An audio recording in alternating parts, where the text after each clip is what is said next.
Good afternoon. मैं आपकी दोस्त स्टोरी की दुनिया में आप सबका स्वागत है।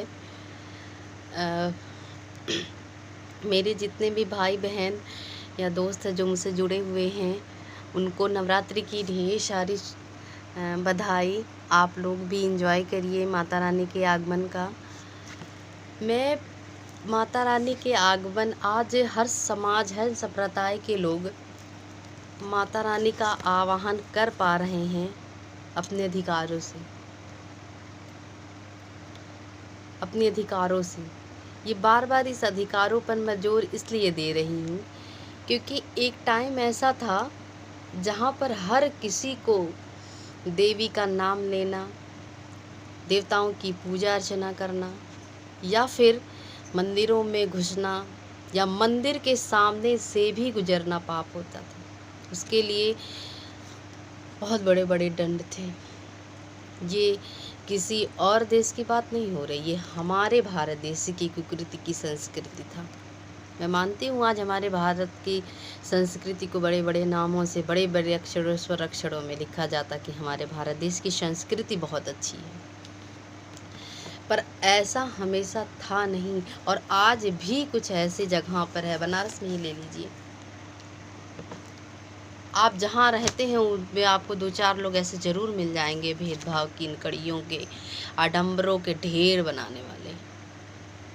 हालांकि कुछ जनरेशन अब शिक्षित हो रही है जो इन सब से उठकर सांस लेने का प्रयास कर रहे हैं।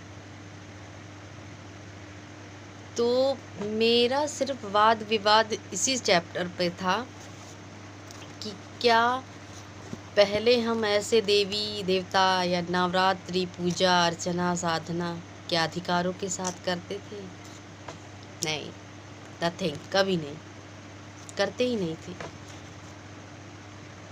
एक बार की बात है, B.R. अम्बेडकर जी की पत्नी थी रमाबाई जी। उनका पुत्र बहुत बीमार था। उन्होंने कहा, साहब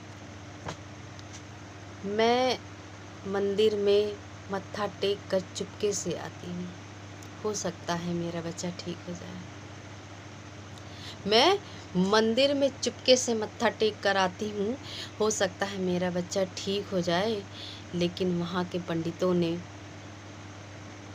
उन्हें धुतकार के भगा दिया। कहा कि आप नीच हैं, आप मंदिरों की सीढ़ियों में नहीं चढ़ सकती, आपको मंदिर में आना वर्जित है, आप शूद्र हैं, आपको देवी देवता आपसे बात ही नहीं करेंगे। B.R. अम्बेडकर जी सुन रहे थे। उन्होंने कहा कि जिस भगवान को देखने के लिए, जिस भगवान को पास देखने के लिए, उनको छूने के लिए ऐसी किल्लत भरे अपशब्द सुनना पड़ रहा है, ऐसे भगवान को हमें देखना मंजूर नहीं है। ऐसे भगवान को हमें देखना मंजूर नहीं है। भगवान की गलती नहीं है।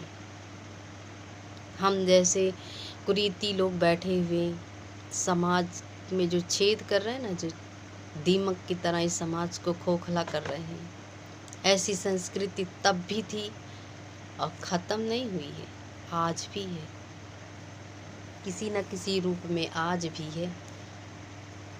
ऐसे ढोंग करने वाले, भेदभाव, छुआछूत करने वाले। क्योंकि यदि भगवान को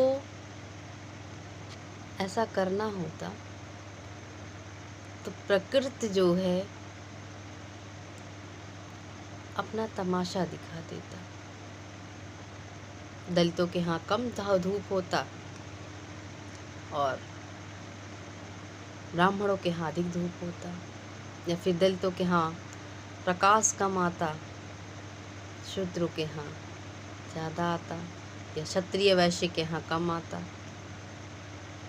जब ईश्वर ने भेदभाव नहीं किया तो आप जैसे ढोंगियों के करने से कुछ नहीं होने वाला है। और वो 5वीं 6वीं शताब्दी छोड़ दीजिए भैया, बहुत दूर गया, अब आपकी दाल गलने वाली नहीं है। क्योंकि हम पढ़ेंगे और आगे बढ़ेंगे तो किसी के मैया के लाल में नहीं ताकत होगा जो किसी को भी पीछे कर दे। नोट कर लीजिए, क्योंकि लाइफ में हर किसी को हक है, हर किसी का अधिकार है कि वो अपनी ज़िंदगी स्वयं के अधिकारों से जिए। उसमें तालमेल मशवरा देने की किसी की कोई ज़रूरत नहीं है, क्योंकि शिक्षा खुद ईश्वर है। शिक्षा खुद ईश्वर है जो खुद डिसाइड करती है कि हम कौन हैं, है ना। धन्यवाद। मेरी बातें कड़ू या कटु ज़रूर थी, परंतु एक बार ज़रूर सोचिएगा, इसके लिए निवेदन। और जिनको बुरा लगा हो उसको भी थैंक यू, क्योंकि आप एक बार सोचेंगे ज़रूर।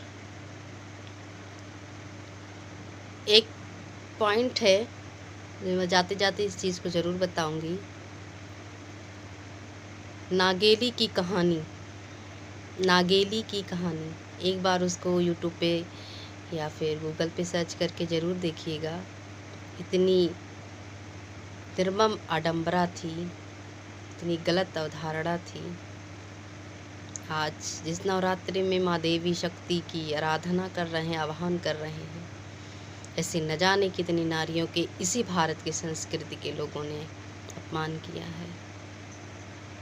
तो अब लोग शिक्षित हो गए हैं, भगवान के नाम पर ठगना छोड़िए, क्योंकि ईश्वर कभी नहीं कहते हैं कि आप हमें ये चीज़ दीजिए। अरे भाई, जो इतने बड़े संसार को बना दिया है, जो हमको और आपको जन्म दिया है, जो हमारा और आपका करता धरता है, उनको अब दान दे पाएंगे? कभी नहीं। जिसका जितना प्रेम हो, अपनी श्रद्धा भक्ति से सबकी पूजा करें, अर्चना करें, अपनी माता पिता की सेवा करें, जो आपकी लाइफ में दुख या सुख में हमेशा खड़े रहते हैं, उनके बाद ईश्वर हैं। धन्यवाद।